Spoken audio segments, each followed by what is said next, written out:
사랑하는 우리 아버지 하나님, 오늘도 우리에게 이처럼 은혜를 주시고 믿음을 주셔서 예배의 자리에 우리 한 사람 한 사람이 있게 하심을 진심으로 감사하고, 비록 우리 성도님들 처처에 흩어져서 영상으로 예배를 드리고 있지만 하나님, 그 어느 때보다도 정말 하나님의 은혜가 강하게, 정말 충만하게 임하는 그런 예배 되게 주시옵소서. 무엇보다도 우리의 중심이 하나님을 향하게 하시고, 정말 이런 어려운 시기에 더욱 하나님을 찾는, 하나님을 더욱더 의지하고 사랑하는 우리 모두가 되게 하여 주시옵소서. 감사하고 예수님의 이름으로 기도합니다. 아멘. 자, 오늘 본문으로 들어가는데요, 오늘부터 우리 사사기 계속 공부하고 있는데, 오늘부터는 아마 기드온에 대해서 이야기를 아마 오늘을 포함해서 한 4번에서 5번 정도 설교가 될 것 같아요. 오늘 본문의 내용은 다 읽지는 않을 거예요. 오늘은 6장 1절에서 24절까지 기드온의 그 이제 도입 부분이라고 우리 볼 수 있는데, 우리 뭐 기드온 하면 너무 유명한 사사잖아요, 그죠? 기드온 하면 생각나는 건 300명 용사 뭐 이런 거 생각이 나는데, 제가 조금 읽을게요. 초반에요. 6장 1절부터 5절까지를 제가 읽을 테니까 여러분은 눈으로 함께 읽어주시면 되겠습니다. 이스라엘 자손이 또 여호와의 목전에 악을 행하였으므로 여호와께서 7년 동안 그들을 미디안의 손에 넘겨주시니 미디안의 손이 이스라엘을 이긴지라. 이스라엘 자손이 미디안으로 말미암아 산에서 웅덩이와 굴과 산성을 자기들을 위하여 만들었으며, 이스라엘이 파종한 때면 미디안과 아말렉과 동방 사람들이 치러 올라와서 진을 치고 가사에 이르도록 토지소산을 멸하여 이스라엘 가운데에 먹을 것을 남겨두지 아니하며 양이나 소나 나귀도 남기지 아니하니, 이는 그들이 그들의 짐승과 장막을 가지고 올라와 메뚜기 떼같이 많이 들어오니 그 사람과 낙타가 무수함이라 그들이 그 땅에 들어와 멸하려 하니. 아멘. 우리 거기까지만 우선 보면요, 뭐 내용이 그렇게 뭐 특별한 내용은 아니에요. 우리 사사기를 보면서 늘 반복되는 내용이 오늘 또 한 번 나오겠는데, 사사 드보라가 이제 그 드보라 이후에 약 그 40년 동안 나라가 아주 평안했죠. 안정을 누리고 평안을 누리고, 그리고 났더니 이스라엘 민족이 또 슬슬 하나님의 목전에서 악을 행했다라는 겁니다. 그래서 그 결과 미디안에게 이제 그때부터 막 압제를 당하고 핍박을 당하고 고난을 당하는 기간이 무려 7년이나 되었다. 그래서 이스라엘 사람들의 삶이 어땠습니까?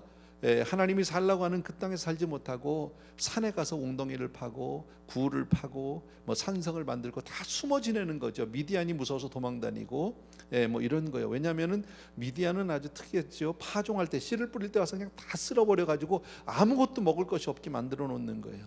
그러니까 이제 더 떳떳이 드러내고 삶을 살 수 없고, 이제 그런, 그래서 미디안으로 인해서, 사실은 미디안으로 인해서라기보다는요, 하나님을 떠남으로 인해서겠죠. 하나님 앞에 악을 행함으로, 신앙을 떠남으로, 뭐 이렇게 우리가 볼 수 있어요. 저는 이 말씀을 보면서 우리 뭐 사사기 이야기는 거의 똑같은 그 패턴으로 지금 반복이 되고 있잖아요. 왜 우리 인생은 조금 살만하면 하나님 앞에 이렇게 죄를 범할까? 왜 순종하지 않을까? 어려울 때는 참 하나님 매달려서 하나님 없으면 안 될 것 같은데, 조금 살만하면 왜 그렇게 우리는 그렇게 하나님을 떠나려고 할까? 내 스스로 살려고 할까? 하나님이 하지 말라는 것만 왜 그렇게 우리가 골라서 하려고 할까? 이럴 때 우리 꼭 부르고 싶은 찬송이 그거예요. 주 없이 살 수 없네. 여러분 다 아시잖아요, 그죠? 주 없이 살 수 없네. 죄인의 구주. 정말 주 없이 살 수 없는 저와 여러분 되기를 바랍니다. 정말 주님만 의지하는 우리가 되기를 바랍니다. 성경 말씀 선줄로 생각하면 넘어질까 조심하라고 그랬잖아요, 그죠? 근데 꼭 사람이요, 선줄로 생각하면 나 혼자 될 것 같아요. 하나님 없어도 괜찮을 것 같아요, 여러분. 이건 뭐 우리가 역사적으로도 잘 알고요, 뭐 성경을 통해서도 너무 잘 알고 개인의 삶을 통해서도 잘 알아요. 한국 교회 역사를 보게 되면 6.25 동란 이후에 정말 너무너무 힘들고 60년대 70년대 굉장한 그런 영적 부흥이 있었잖아요, 그죠? 정말 뭐 얼마나 많은 기도원들이 있었고 얼마나 많은 교회들이 있었고 얼마나 많은 부흥회가 있었습니까? 수많은 사람들이 주님께로 돌아왔습니다. 그 결과 하나님의 축복으로 1980년대부터 나라는, 대한민국이라는 나라는 이제 부상하기 시작하죠. 근데 그때부터 영적으로는 지금 바닥으로 치닫고 있고 지금 이 세대는 뭐 말할 수도 없죠, 그죠? 개인적으로도 마찬가지고 참 살만하면 하나님을 잘 의지를 못하는 것 같아. 그러니까 사사기를 공부하면서 우리가 또 한 번 너무 쉬운 이야기고 아주 기본적인 이야기지만 한번 다시 기억합시다.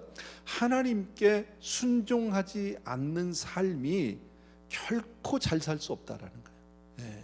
하나님 없이는 인생은 결코 잘 될 수 없다. 이것을 우리 잊으면 안 됩니다. 무슨 일이 있어도 우리 신앙도 그래. 신앙이 이렇게 자꾸 나태해지거나 해식어지면 안 돼요. 그러면 그때부터 내 삶은 그냥 바닥으로 치닫기 시작하는 거예요. 하나님 앞에는 늘 정말 심령이 가난한 자가 되기를 주의 이름으로 축원합니다. 그러니까 결국 그리고 나니까 이스라엘이 이 미디안으로부터 그렇게 고난을 당하고 막 힘들고 하니까 결국은 어떡합니까? 이스라엘이 하나님께 부르짖기 시작하는 거예요. 고생하다가 결국 하나님께 부르짖는다. 그리고 나서 이제 하나님의 도움의 손길이 오고 하나님이 그들을 회복시켜주는 이야기죠. 이것은 사사기에서 계속 반복되는 얘기라고 제가 말씀을 드리는데, 이것을 다른 얘기, 좀 말을 표현을 바꾸면 뭡니까? 영적 회복이 없이 인생은 절대 회복되지 않는다라는 거예요. 우리 개인적으로 영적으로 회복되지 않으면, 내가 영적으로 하나님 앞에 바로 서지 않으면 절대 우리 삶은 풀리지 않아요. 이런 말씀을 우리 너무 잘 알죠. 사랑하는 자여 내 영혼이 잘됨과 같이가 시작이잖아요. 범사가 잘되고 강건하기를, 그건 따라오는 그 다음 이야기예요. 그러니까 영혼이 잘된 같이 꼭 기억해 주셔야 돼요. 근데 지금 분명히 우리가 어려운 시기를 살고 있거든요. 코로나 바이러스로 시작해서 지금 LA 이런 폭동이, LA뿐 아닙니다. 미국 전체 30여 개 도시에서 이런 일이 있다고 뉴스에 나왔더라고요. 분명 지금 미국뿐 아니라 전 세계가 지금 이런 어려운 시기를 지나가고 있습니다. 그런데 교회는 부르짖는가라고 물어봐야 합니다. 나는 부르짖고 있는가? 우리 다 걱정을 합니다. 근데 정작 하나님께 부르짖는 일은 우리들이 안 하고 있다라는 거예요. 그래서 저는 이렇게 생각했어요. 아직 우리가 그렇게 간절히 매달리지 않고 부르짖지 않는 이유는 아직 고생을 좀 덜 해봐서 그래. 이렇게 볼 수도 있어요. 여기서 우리가 정말 하나님을 다시 찾지 않으면 어쩜 우리는 더 어려운 형편으로, 더 어려운 사정으로 그렇게 치닫게 될지도 모르겠다. 여러분, 세상 사람들은 여러 가지 이유를 대겠죠. 여러 가지 뭐 병의 문제도 얘기하고 뭐 백신 문제도 얘기하고 뭐 사회적으로 뭐 이번에도 그 조지 플로이드라고 하는 한 흑인이 경찰에 의해서 무참히 그렇게 정말 생명을 잃었잖아요. 뭐 그것 때문에 사람들이 일어나서 프로테스트 합니다. 조금 다른 이야기인데 저는 참 봤어요. 미국이라는 나라가 전 세계에, 우리도 미국에 살고 있고 뭐 대부분 성도님들 다 미국 시민권도 가지고 있고 뭐 저도 마찬가지인데, 그런데도 보니까 미국은 전 세계 최고라는 스스로의 자부심, 자만심, 교만함이 있었어요. 여러분, 지금 이 작은 폭동, 그 다음에 어제 있었던 그 많은 사람들이 그 이 길에서 군집해 가지고 프로테스트를 하고 했던, 뭐 그거 있을 수 있어요. 거기까지는요. 근데 그게 거기서 끝나지 않고 이렇게 정말 이 뭡니까? 남의 상점들을 다 부시고 물건들을 훔쳐나오고 불을 지르고, 얼마나 많은 사람들이 그로 인해서 지금 아픔을 당하고 손해를 보고 희생을 당하고 눈물로 흘리겠느냐는 말이지.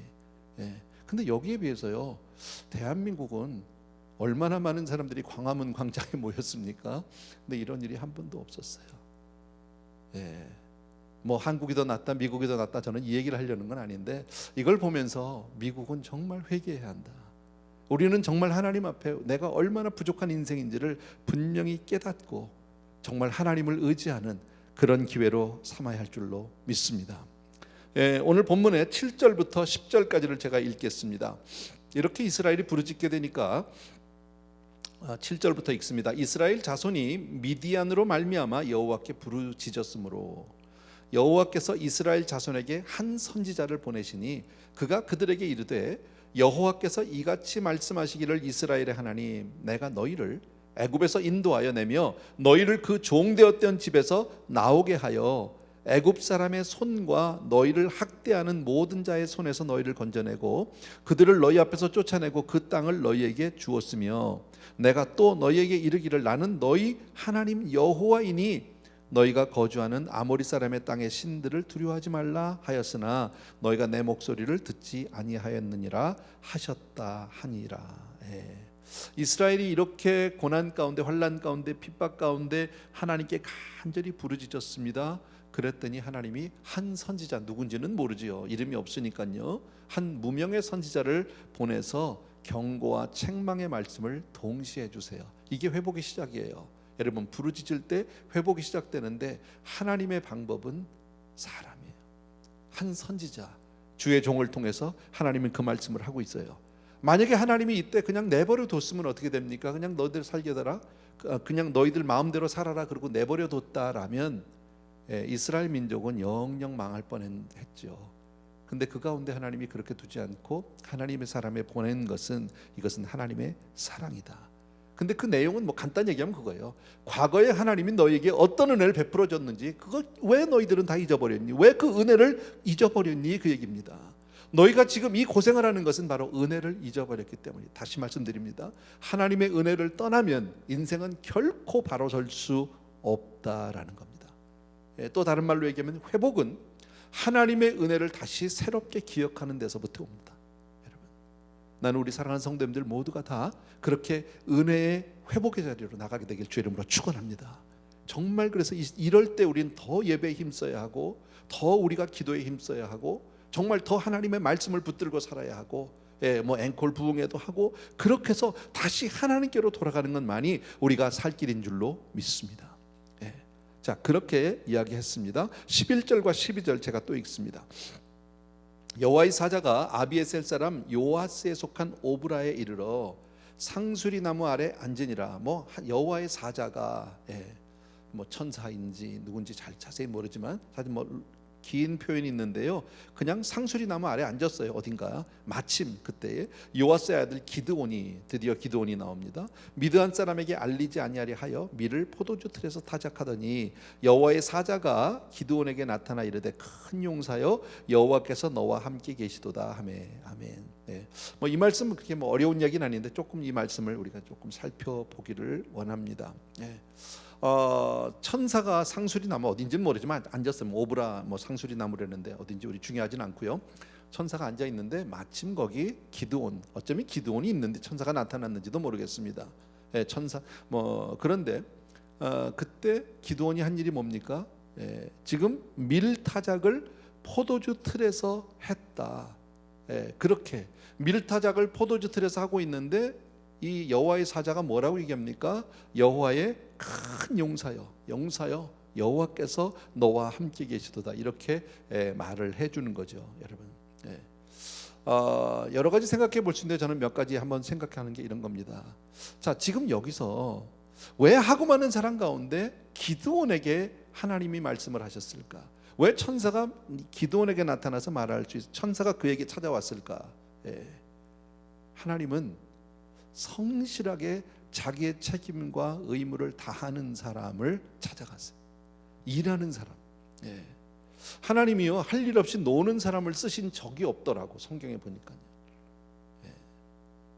우리도 하나님의 손에, 정말 하나님으로부터 그런 은혜를 받으려면 항상 내 할 일을 열심히 하고 최선을 다하는 그런 사람이 되어야 할 줄로 믿습니다.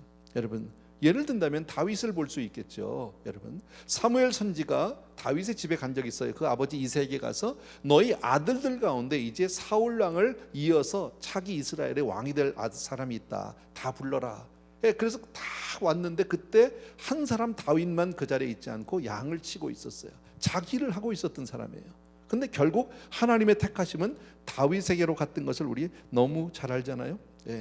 베드로, 하나님에게 부름받는 장면 누가복음 5장에 잘 나오는데요. 밤새도록 헛구물질을 했어요. 어쨌든 한 마리도 잡지는 못했지만 일은 열심히 하고요. 그리고 와서 아침에 바닷가에서 그가 그물을 씻고 내일을 위해서 또 준비하는, 그때 하나님은 베드로를 부르셔서 베드로가 놀라운 기적을 체험하고 주여 나는 죄인으로서이다, 나를 떠나소서, 그리고 주를 쫓게 되잖아요. 그러니까 일하는 사람이에요. 마태가 세관에서 일을 할 때 하나님은 그를 부르셨어요. 심지어는 사도 바울, 사울, 우리가 잘 알죠. 다메섹으로 정말 그 예수 믿는 사람들 핍박하기 위해서 퍼밋을 받아서, 공회의 퍼밋을 받아서, 그리고 그렇게 막 잡으러 갈 때, 어쨌든 자기 일을 최선을 다할 때 하나님은 그를 찾아가서 그를 불러주신다. 첫 번째 우리가 이 사건에서 볼 수 있는 게 왜 하필이면 기드온일까? 물론 다른 사람도 많이 있었겠지만 하나님이 기드온을 뽑은 이유는, 저는 굳이 이유를 하나 든다면 첫 번째 뭐예요? 자기 일을 열심히 하는 사람. 자기 일을 안 하고 태만한 사람, 게으른 사람 하나님이 절대 쓰지 않는다라는 겁니다. 또 한 가지 우리가 늘 여기서 많이 들어서 여러분 아실 텐데, 자, 포도주 틀에서 밀타작을 합니다. 포도주 틀이라는 것은 잘 모르지만 포도주 그 와이너리 가보면 큰 나무로 이렇게 이게 통이 돼 있어서 그 안에 어쨌든 숨어서 한다라는 거예요. 밀타작은 될 수 있으면 넓은 뜰에서 해야 되는 거 아닙니까? 다 보이는 데서. 근데 그렇게 하지 못하고 포도주 틀에 들어가서 밀타작을 한다는 건 밀을 가져가야 얼마나 가져갔겠어요? 양도 많이 못 가져갔을 겁니다. 조금씩 갖다 그냥 그 안에서 톡톡 소리도 안 나게 이렇게 밀을 타작했는지 모르겠어요. 어쨌든 그렇게 썩 용감해 보이지 않아요. 여러분, 정말 용사라고 할 수 있을까? 우리가 봤을 때 그를 어떻게 생각하십니까? 그렇게 숨어서, 예를 든다면, 자, 교회에서 부흥회라거나 우리 집회를 합니다. 그런데 성도님들 다 같이 동성으로 주여 삼창하고 기도합시다 막 쫙 하고 부르짖는데 나만 주여를 못해, 안 나와. 그 남들은 막 그냥 열심히 막 기도를 하는데 나는 기도가 잘 안 돼서 그냥 멀뚱 옆에 사람만 눈만 껌뻑 보다가 나 겨우 하늘에 계신 우리 아버지 이름이 거룩 기억이 주기도문 한번 겨우 했어. 그런데 와가지고 큰 기도의 용사요 그러면 이해가 되시겠어요? 여러분은 그런 사람을 기도의 용사라고 얘기할 수 있습니까? 지금 마치 기드온은 그런 사람입니다. 성경은 보면 좀 아이러니한 데가 있죠. 하나님이 아브라함을 찾아왔어요. 자식이 없는 사람이에요. 근데 뭐라고 얘기합니까? 내가 열국의 아비라는 거죠. 내 자손으로 하늘의 별같이 바다의 모래처럼 그렇게 많게 해주겠다. 이해가 됩니까? 이거 자식 없는 사람한테 와서 얘기하면요, 이거 정말 비꼬는 얘기고 사람 무시하는 얘기고 놀리는 얘기입니다, 여러분. 그러면 하나님이 기드온에게 큰 용사라고 한 것은 그를 비웃기 위함일까요? 비꼬기 위함일까요? 여러분 어떻게 생각하세요? 그렇지 아니하다. 여러분, 하나님이 그를 약 올리려고 그렇게 부른 게 아니라 하나님은 지금 현재를 보고 부르신 것이 아니라 미래의 가능성을 보고 기대를 하고 그렇게 불러주신 줄로 믿습니다. 우리가 잘 아는 베드로를 처음 주님이 만났을 때 했던 말씀이 있잖아요. 요한의 아들 시몬이니 장차 개발하리라. 지금은 아니야. 여러분 다 알지만 시몬은 갈대라는 뜻이라잖아요. 개발은 반석이라잖아요. 지금은 흔들거리고 너무 연약하지만 앞으로는 반석과 같이 그렇게 심지가 굳은 사람 될 거라. 너는 그런 사람이야. 미래를 바라보고 그렇게 얘기하는 거 아닙니까? 우리 부모들도 자식을 낳아서 이름을 지을 때 다 그 이름을 지으면서 아무렇게나 짓는 사람이 없죠. 그 이름을 지을 때도 거기에 분명한 의미를 두고 내 자식이 잘 될 것을 바라보면서 하는 거 아닙니까? 아직은 아니야. 그러나 그 자식에 대한 기대가 있어. 이와 마찬가지로 하나님은 저와 여러분을 바라보실 때 이렇게 기대로 우리를 축복해 주시는 줄로 믿습니다. 그래서 너는 내 아들이라, 너는 내 딸이라 그렇게 말씀하는데요. 솔직히 우리가 하나님의 아들만한 그런 어떤 현재 자격을 갖춘 사람이 어디 있습니까? 정말 우리가 그렇게 하나님의 아들 정도 되는 그런 자격과 자질을 갖추고 있습니까? 하면 그렇지 않아요. 여전히 사는 것 보면 우리는 세속적이고 여전히 사는 것 보면 정말 믿음의 삶보다는 육적인 삶이 더 우리에게 익숙하고 그런 사람들 아닙니까? 그럼에도 불구하고 하나님은 우리를 너는 내 것이라고 불러주시는 줄로 믿습니다. 또 한 가지, 여러분 아까도 말씀드린 대로 방금 이 기드온은 그렇게 대단히 용맹한 사람이라고 볼 수 없다. 밀타작을 포도즙 틀 안에서 하니까 정말 연약한 사람이거든. 여러분, 하나님은 어떤 사람을 쓰세요? 연약한 사람을 쓰세요. 대단한 사람을 쓰지 않아요. 세상의 용사를 들어 쓰지 않으세요. 세상에 부끄러운 자, 미련한 자를 들어서 세상에 지혜로운 자를 부끄럽게 하시는 거죠, 여러분. 그래서 하나님 앞에 쓰임 받는 사람들을 보면 대부분 다 어떻게 반응합니까? 하나님이 그들을 불렀을 때 처음에 나 못해요. 아이고 나 못해. 난 아니에요. 하나님, 저는 정말 사람 잘못 보셔. 딴 사람이에요. 저 아니에요. 나는 어린아이예요. 나는 어린아이 같은 사람이에요. 이렇게 얘기했던 사람들이 모세, 예레미야, 이사야, 베드로, 뭐 할 거 없이 하나님의 사람들, 하나님 앞에 쓰임 받은 사람들 보면 다 그런 사람들 아닙니까? 이와 같이 자신의 전적인 부패, 자신의 전적인 부족을 깨달은 사람이래야 은혜를 받게 되는 줄로 믿습니다. 여러분, 우리가 은혜 받을 때 제일 먼저 첫 번째 우리 이 자세가 뭡니까? 조건이라고 얘기할까요? 우리의 자세가, 은혜 받는 사람의 자세는 첫 번째는 바로 뭐예요? 내가 죄인임을 깨닫는 데서부터 시작해요. 주님이 내가 의인을 부르러 오지 않고요, 죄인을 부르러 오셨다라고 얘기합니다. 그러니까 진심으로 주 앞에서 부족함을 느끼는 사람, 그래서 주 없이 살 수 없네, 주님이 도와주지 않으면 나 오늘도 못 살아요, 여러분 정말 주님이 나를 지켜주지 않으면 나는 오늘도 설 수 없어요, 이렇게 고백할 때 그런 사람에게 하나님이 찾아와 주시는 줄로 믿습니다. 여러분, 사실 우리는 하나님 앞에 엎드려 기도하고 하나님 앞에 내 자신을 비춰볼 때는 주여 나는 정말 어린아이 같고 나는 정말 죄인이고 우리 얼마든지 고백할 수 있지만요, 세상에 나가서는 그렇게 할 필요 없겠죠. 왜요? 사람들은 내가 그렇게 정말 연약하다 그러면 그것 가지고 나를 이용하려고 하니까요, 나를 무시하려고 하니까요. 사탄은요, 우리를 축복하거나 우리의 미래를 바라보고 우리를 그렇게 해주지 않고 우리의 약점을, 우리의 부족함을 지적하면서 우리를 낙심시키죠. 네가 그러고도 네가 집사냐, 네가 그러고도 네가 목사냐, 네가 그러고도 예수 믿는 사람이냐, 이렇게 우리를 참소하지 우리를 북돋아 두지 않아요. 비록 우리는 부족하지만 하나님은 우리를 보실 때 어떻게 해요? 너는 정말 될 사람이야, 너는 앞으로 크게 될 사람이야, 내가 너를 통해 너로 정말 모든 민족을 구원하기를 원해, 이렇게 얘기하실 줄로 믿습니다. 왜 그렇게 얘기하실까요? 하나님이 왜 우리를 바라보시고요, 자녀니까 사랑하니까 물론 맞아요. 그런데 하나님 우리를 믿어요. 믿음이 있어요, 우리에 대한. 참 희한하죠. 우리가 하나님 믿는 건 너무 당연한데 하나님이 나를 믿어주신다라는 거는 참 이거 생각해보기 어려운 얘기예요. 근데 하나님이 나를 믿는 것 같아요. 아무리 봐도. 믿음은 바라는 것들의 실상이고 보지 못하는 것들의 증거예요. 여러분, 그래서 하나님은 우리를 바라보면서 뭐라고요? 너는 큰 용사라고 얘기하는 거죠. 너는 내 아들이야. 지금은 아직 부족하지만, 아니 너 그렇게 될 사람이야. 넌 될 사람이야. 여러분, 여러분 정말 겁쟁이 기드온이 큰 용사가 된 이유는, 마침내 정말 이스라엘의 사사 가운데, 여러분 우리가 사사기에 나오는 많은 사사 가운데 가장 먼저 기억할 수 있는 사람이 기드온 아닙니까?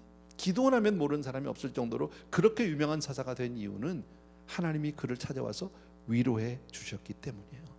여러분, 왜 그래서 조금 뭐 이야기 나면 예전에 뭐 칭찬은 고래도 춤추게 한다, 실제 내용은 그 내용은 아닌데 책은요, 어쨌든 제목은요, 그런 책 있잖아요. 보면 사람, 우리 자녀 교육을 할 때도 그렇잖아요. 야단쳐서 아이들이 변하지 않는다고, 칭찬할 때 아이들이 변한다고. 강아지 교육 시켜 보셨어요? 강아지 데려다가 강아지 처음에 이 파리 트레인을 시켜도요, 나가서 쉬야를 잘하면 그러면 과자 주고 잘했다고 칭찬해주고 프레이즈를 해주라고 그러지, 야단쳐서는 안 돼요. 그런 거예요. 그러니까 하나님은 우리에게 대한 그런 있다. 그래서 기드온이 큰 용사가 된 것은 하나님이 그를 찾아와서 위로해 주셨기 때문인데, 그럼 위로만으로 큰 용사가 되느냐? 그건 아니야.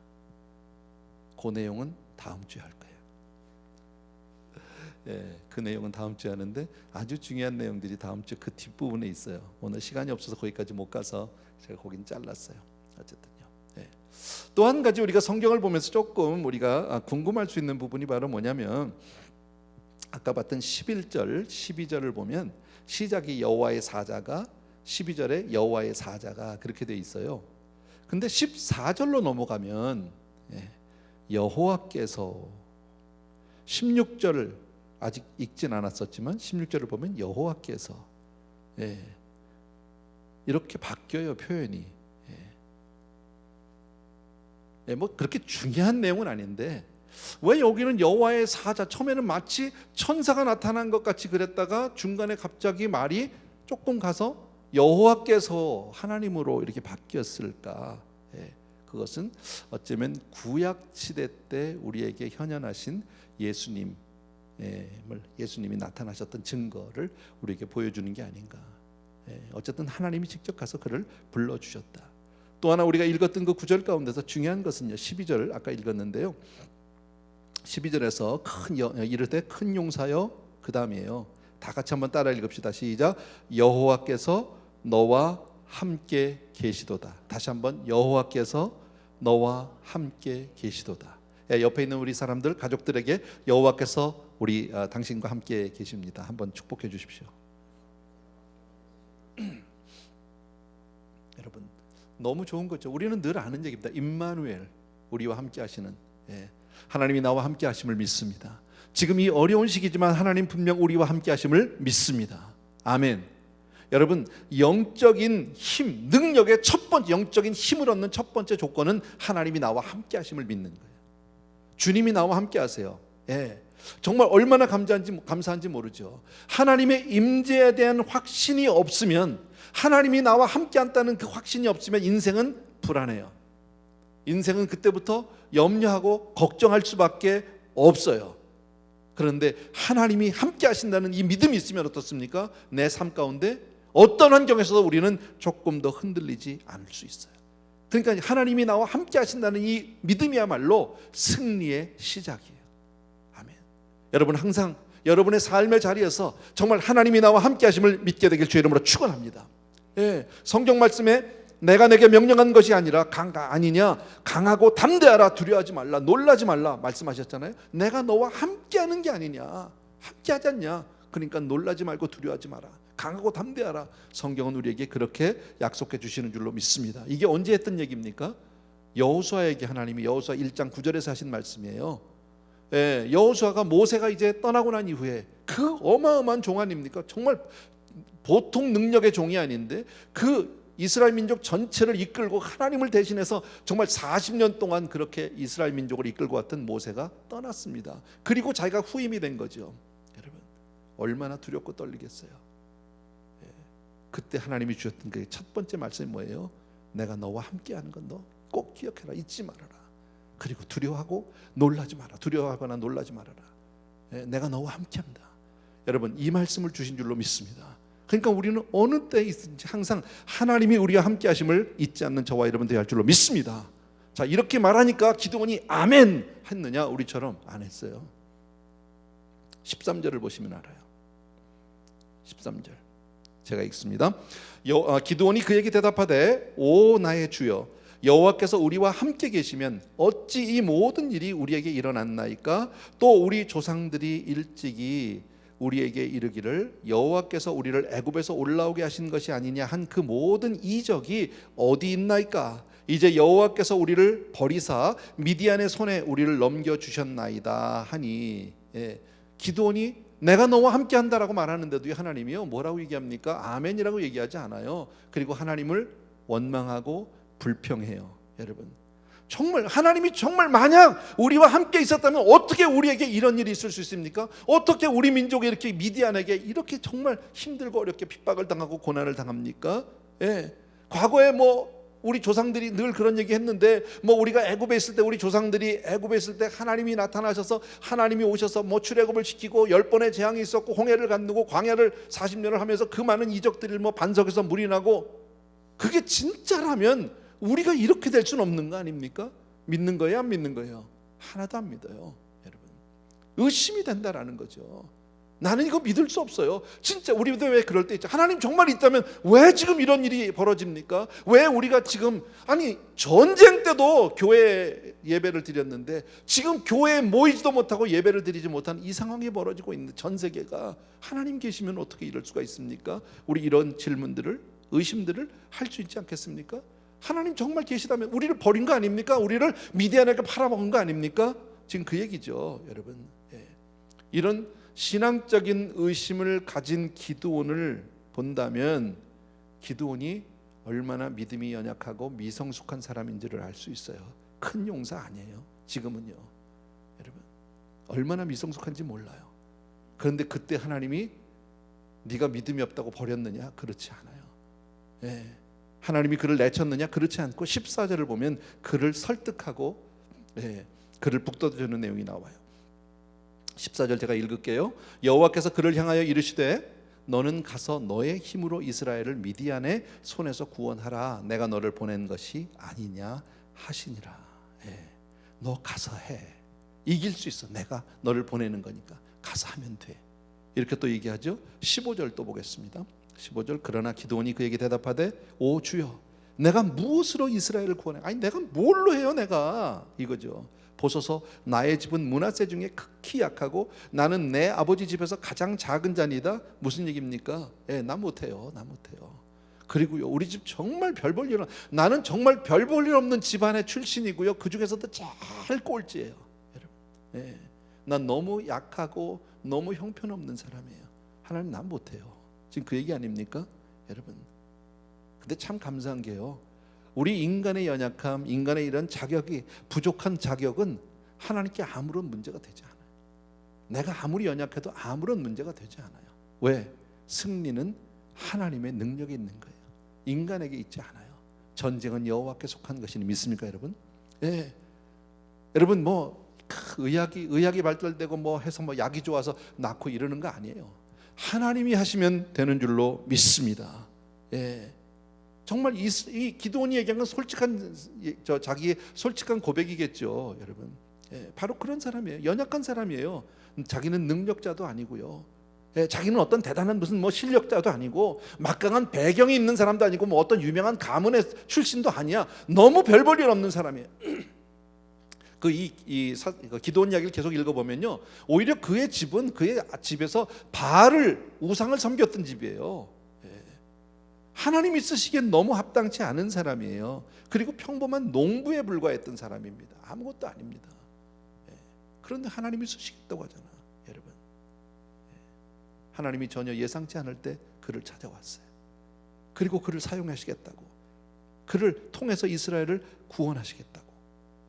자, 이 말을 우리식으로 표현하면 이런 거겠죠. 누구든지 상관없이 하나님의 손에 붙들리면 쓰임 받을 수 있어요. 그런 사람이 여기 있잖아요.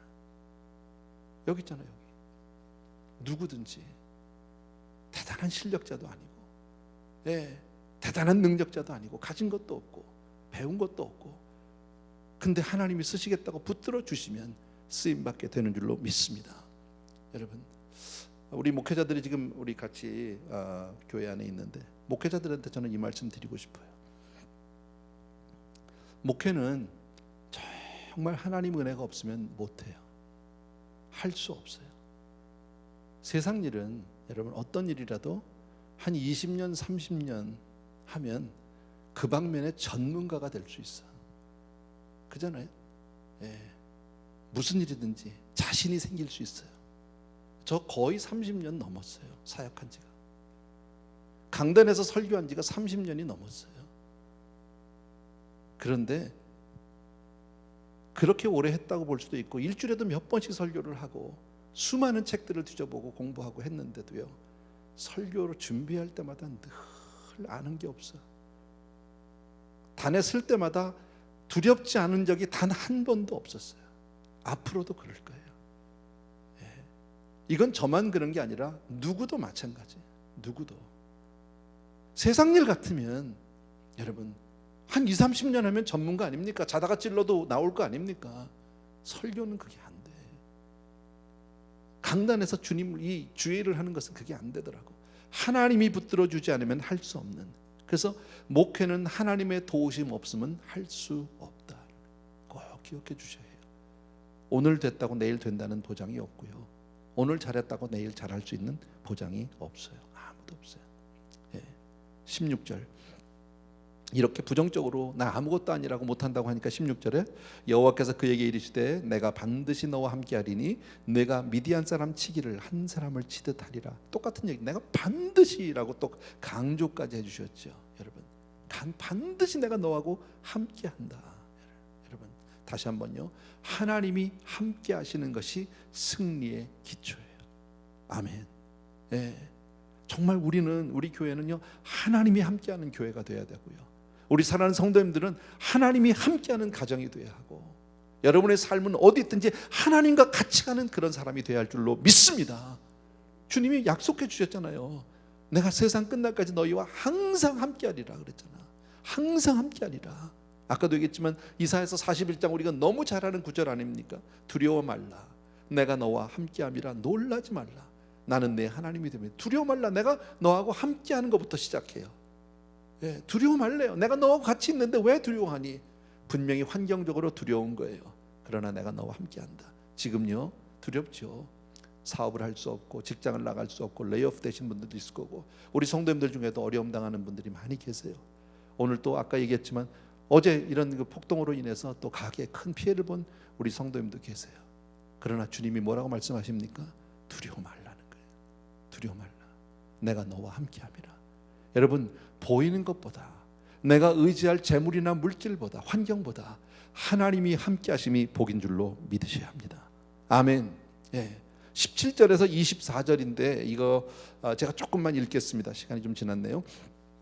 기드온이 그에게 대답하되 만일 내가 주께 은혜를 얻었사오면 나와 말씀하신 이가 주 되시는 표징을 내게 보이소서. 내가 예물을 가지고 다시 주께 와서 그것을 주 앞에 드리기까지 이곳을 떠나지 마시기를 원하나이다 하니, 그가 이르되 내가 내가 너 돌아올 때까지 머무르리라 하니라. 기드온이 가서 염소 새끼 하나를 준비하고 가루 한 에바로 무교병을 쭉 블라블라블라. 넘어갑시다. 예. 자, 무슨 얘기입니까? 예, 다시 나 아니에요, 난 못해, 나 정말 별볼 없는 사람이에요, 나는 뭐 우리 집이 가진 것도 없고 배운 것도 없고요, 나 일개 농부에 불과하고 아무것도 아닙니다 이랬는데, 내가 너하고 반드시 함께해, 걱정하지 마, 그냥 가면 돼, 예, 내가 너를 보내는 거 아니야? 이렇게 얘기하니까 드디어 조금 달라졌어요. 하나님이 계속 설득하니까 뭐라 그래요? 하나님, 그러면요 진짜 조금만 계세요. 내가 이걸로 아니고 내가 가서 예물을 준비해 가지고 올게요. 그때까지 떠나지 말고 여기 계세요 그랬더니 하나님이 알았어, 너 올 때까지 내가 여기 있을게. 그리고 가서 기드온이 가서 정말 그 염소를 잡고 뭐 가서 그 빵을 굽고 이래가지고 국을 만들고 해가지고 와요. 예. 그래서 와서 하나님 앞에 서 드리니까 계셔. 오니까 뭐라 그래요? 그것을 바위에다가 다 얹어 놓으래. 예, 고기도 얹었고 빵도 얹었고 국도 얹었어요. 아니 얹었어. 고기하고 빵을 얹었어요. 그랬더니 그 다음에 국을 그 위에다 부으래요. 예. 다 젖었을 거 아니야. 고기도 젖고 빵도 젖고.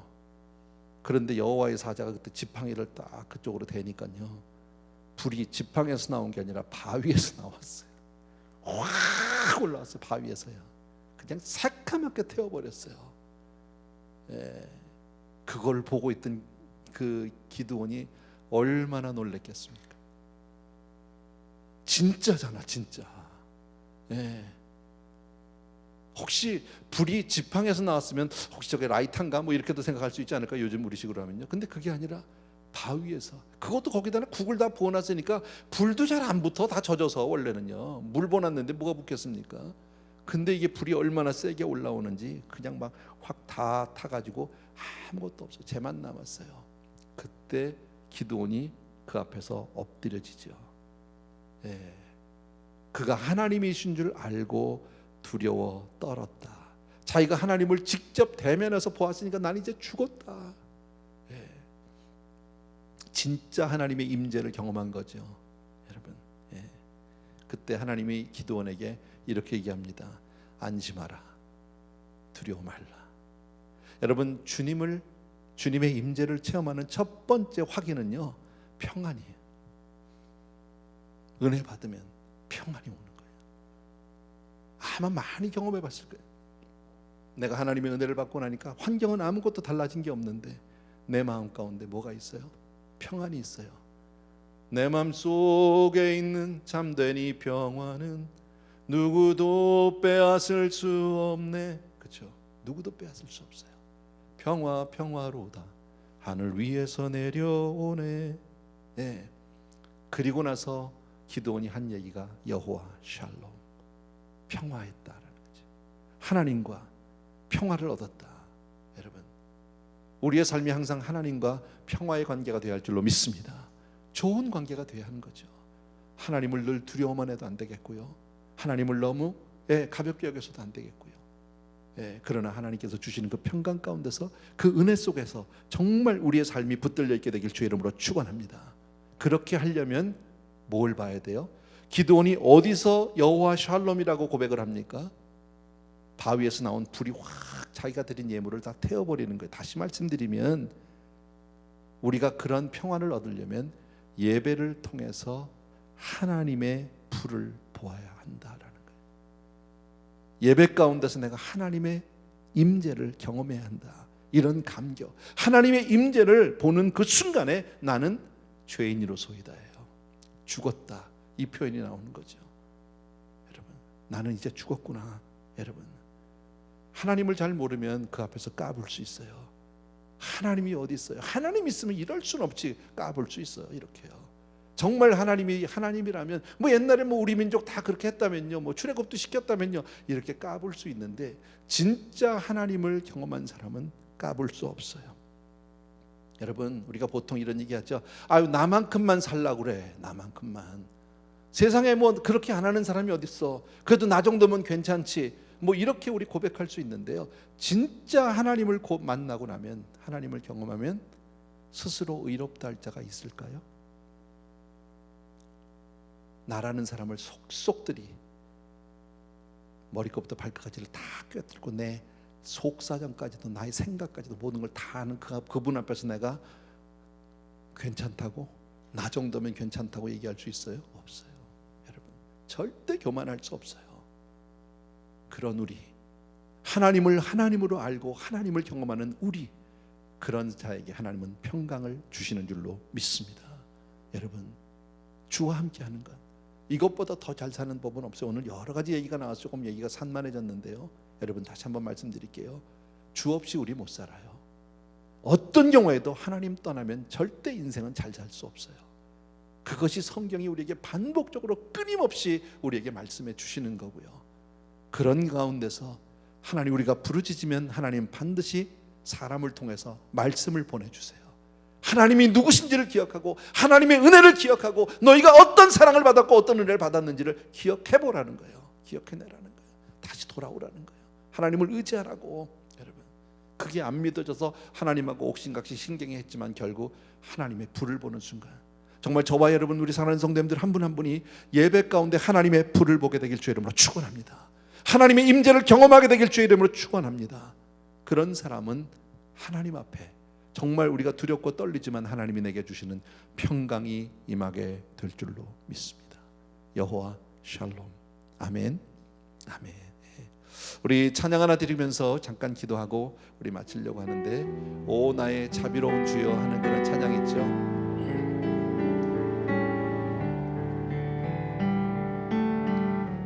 오 나의 자비로운 주여, 나의 몸과 영혼을 주의 은혜로 다 채워주소서.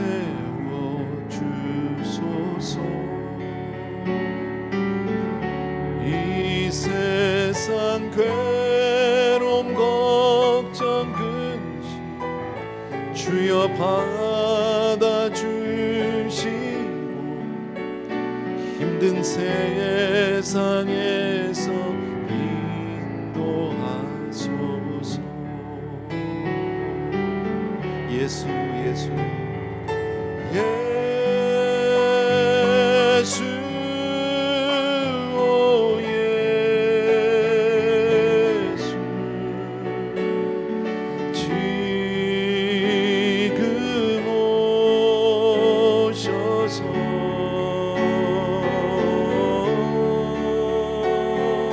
예수, 오 예수,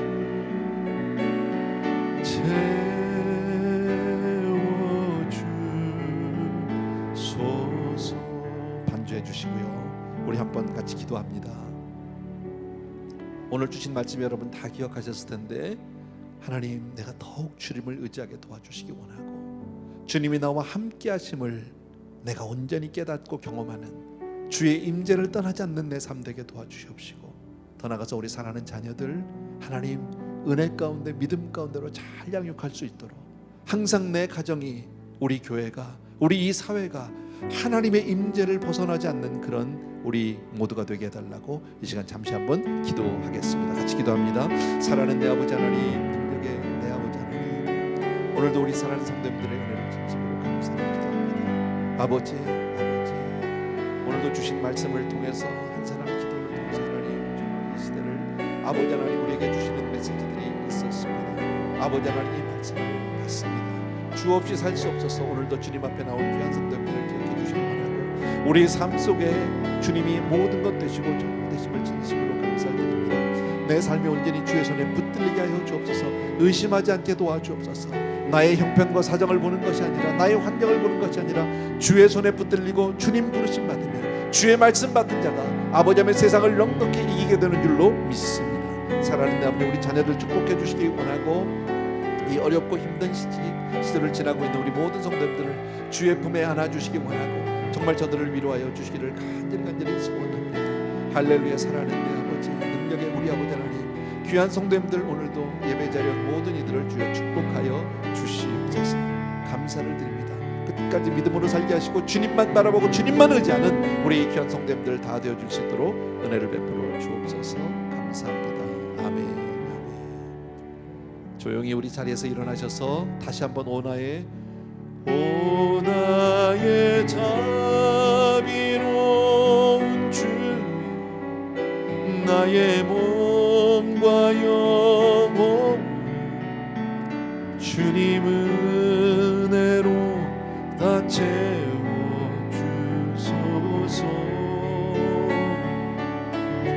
이 세상 괴로움 걱정 근심 주여 받아주시고,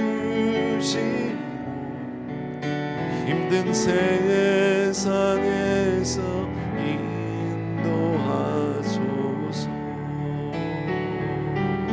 예수 예수 예수 오 예수, 지금 오셔서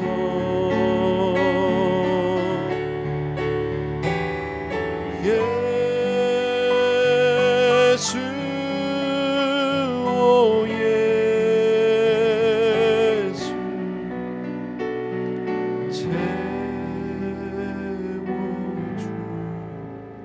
채워주소서. 아멘. 사랑하는 우리 아버지 하나님, 어렵고 힘든 시절을 살아가고 있습니다. 귀한 성도님들, 우리는 환경을 탓할 때가 많고 인간의 무능함을 아버지 하나님 주여 정말 아버지 자책할 때도 있습니다. 그러나 이 시간 하나님, 우리가 오늘 말씀을 통해서도 한번 깨닫습니다.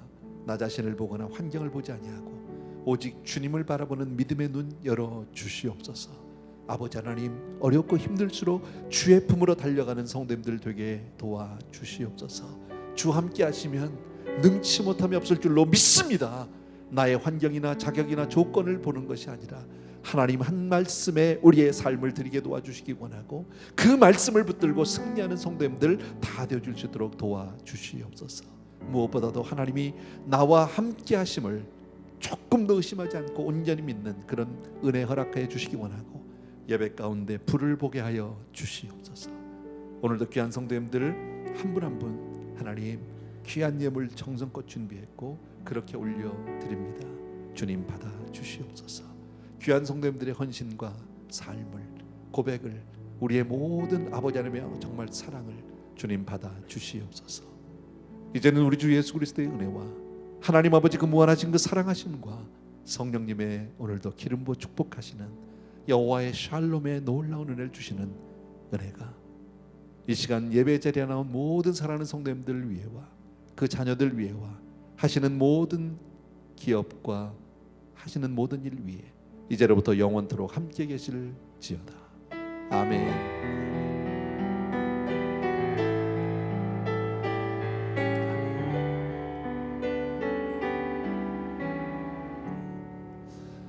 예배 마쳤고요. 주 안에서 오늘도 평안한 하루 되시길 바랍니다. 감사합니다.